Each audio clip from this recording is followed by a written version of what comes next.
চলুন আজ কথা বলি শিশুর জন্ম থেকে 1 বছর। শিশুর জন্ম হওয়া মাত্রই কিন্তু তার শেখা, তার উপলব্ধি শুরু হয়ে যায়। এবার অ্যাজ এ প্যারেন্ট আমাদের জানতে হবে যে আমরা সেটাকে কিভাবে আরও সাহায্য করতে পারি যাতে বাচ্চার শেখাটা আরও প্রাণবন্ত হয়ে ওঠে এবং সে আরও তাড়াতাড়ি শিখতে শুরু করে।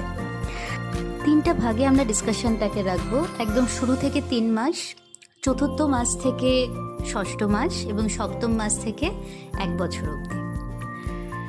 প্রথমে 0 থেকে 3 মাস অবধি কথা বলা যাক। এই সময় বাচ্চার মেইন বিষয় হচ্ছে সে তাকিয়ে থাকে, সে বোঝার চেষ্টা করে, বিভিন্ন জিনিসকে দেখতে থাকে তার চারপাশে।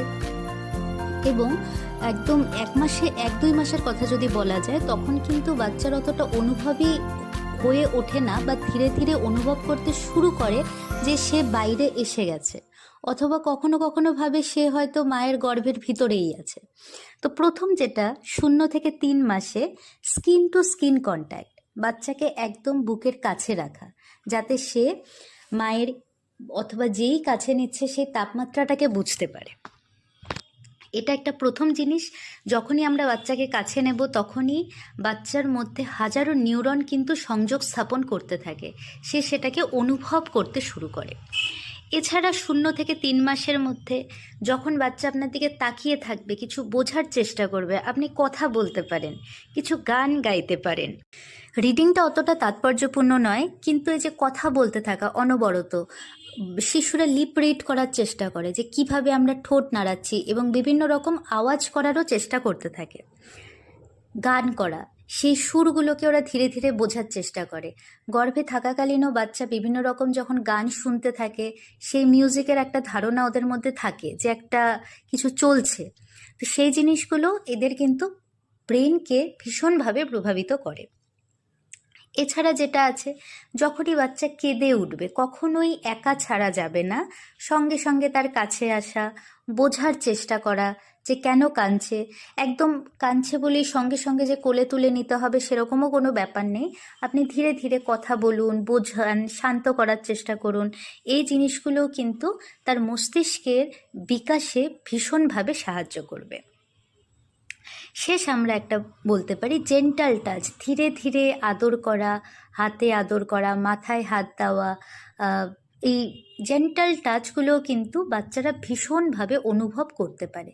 তো 0 থেকে 3 মাস এই ছোট ছোট ব্যবহারগুলোই কিন্তু বাচ্চার মস্তিষ্কের বিকাশে ভীষণভাবে সাহায্য করে। আসি আমরা দ্বিতীয় ভাগে, চতুর্থ থেকে ষষ্ঠ মাস। এখন কিন্তু বাচ্চা একটু বড় হয়ে গেছে, চোখের চাউনি ঠিক হয়েছে, ধীরে ধীরে কথা বলার জন্য ঠোঁট নাড়াতেও শুরু করেছে, বিভিন্ন আওয়াজ বের করে, হাতে পায়ের কোঅর্ডিনেশন ঠিক হয়েছে।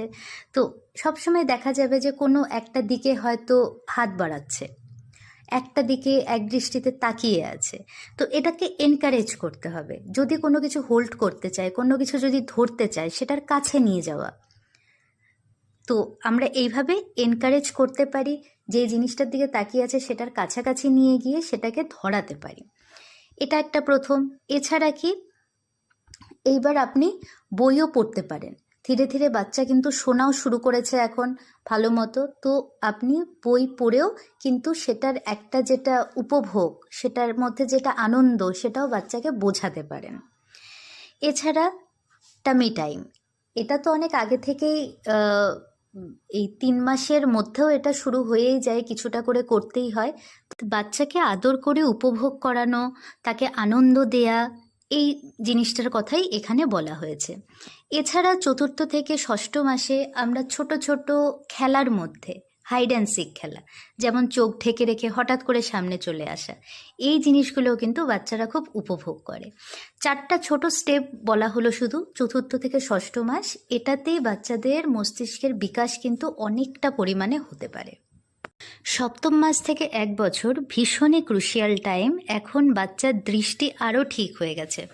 তো আপনি বিভিন্ন রঙের জিনিসপত্র, বিভিন্ন ফ্ল্যাশ কার্ড হতে পারে, বিভিন্ন রঙের টয়েস হতে পারে, সেগুলো আপনারা বাচ্চাকে দিতে পারেন খেলার জন্য, যাতে হাত পায়ের কোঅর্ডিনেশনগুলো আরও ঠিক হয়, হাত পা নাড়িয়ে যাতে খেলতে পারে। তো অফার সেফ টয়েস, আমরা বিভিন্ন রকম খেলনার জিনিসপত্র এখন দেব। এছাড়া কি, বাচ্চার সাথে খেলতে হবে, খেলনার জিনিস দিয়ে রেখে দিলে হবে না। বাবা মা সংস্পর্শ, বাড়িতে আরও যারা আছে তাদের সংস্পর্শে খেলাধুলো, এই জিনিসগুলো বাচ্চার সাথে করতে হবে যাতে সে টানটাও অনুভব করতে পারে। এছাড়া বিভিন্ন জিনিসের প্রতি এখন ইন্টারেস্টটাও আসতে থাকবে, তো সেই এক্সপ্লোরেশনটা কী কী আছে আমাদের চারপাশে সেগুলো ঘুরিয়ে ঘুরিয়ে দেখানো, আরও কী কী কাজ হচ্ছে আশেপাশে সেগুলোর কাছে নিয়ে যাওয়া, এই জিনিসগুলোও কিন্তু আমরা করতে পারি। আর একই কথা, আমরা এই জিনিসগুলো করতে থাকলেই কিন্তু বাচ্চার মধ্যে যে হাজারো নিউরন সেটার কিন্তু একটা সংবন্ধন স্থাপন হতে থাকে। এছাড়া আর কি আছে, নেম অবজেক্ট, সব কিছুর নাম বলা বাচ্চার সামনে, যেটার দিকেই বাচ্চা তাকাচ্ছে সেটার নামটা বলে দেওয়া, এই জিনিসটাও ধীরে ধীরে কিন্তু বাচ্চা গ্র্যাব করতে থাকবে, ওর মেমোরিটাও তৈরি হতে থাকবে। Last but not the least, অনেক রকম ব্যবহারে পরিবর্তন আমরা দেখতে পারবো। বাচ্চার এদিক ওদিক তাকিয়ে আছে, ভীষণ ছটফট করছে, এদিক থেকে ওদিকে করে যাচ্ছে, তো পেশেন্স রেখে অনেক ধৈর্যশীল হয়ে পজিটিভলি কিন্তু আমাদের এই কাজগুলো করে যেতে হবে। অবশ্যই এই স্টেপগুলোকে ফলো করুন, বাচ্চার মধ্যে পরিবর্তন আপনি নিজেই ধীরে ধীরে লক্ষ্য করবেন। অবশেষে চ্যানেলটিকে সাবস্ক্রাইব করবেন আরও বিভিন্ন বিষয়ে ডিসকাশনের জন্য।